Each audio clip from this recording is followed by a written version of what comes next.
আর এসে জিজ্ঞেস করছেন পর্দার ব্যাপারে, এ প্রসঙ্গে বললেন যে আসলে শ্বশুর বাড়ির আত্মীয়দের থেকে পর্দা করা তো কঠিন।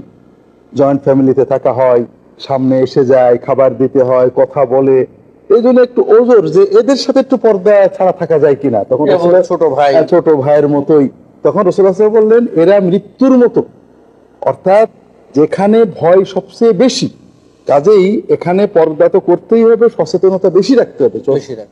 এটাই তো বাস্তবতা। এবং পরিবার যত ধ্বংস হয়, পারিবারিক সমস্যা তৈরি হয়, দর্শক এটা দেখবেন এখানে দুর্বলতার কারণেই।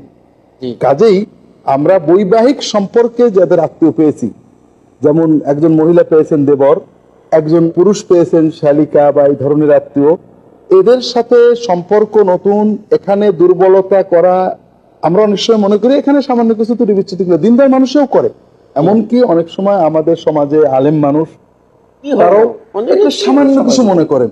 এই জন্যই রাসূলুল্লাহ সাল্লাল্লাহু আলাইহি ওয়াসাল্লাম সতর্ক করলেন, না এটা সামান্য না, পর্দা যত দরকার এখানে আরো বেশি দরকার। মৃত্যুকে যেমন ভয় পাও, এখানে বেপর্দা হওয়াকে ঠিক তেমন ভয় পাও। ধন্যবাদ।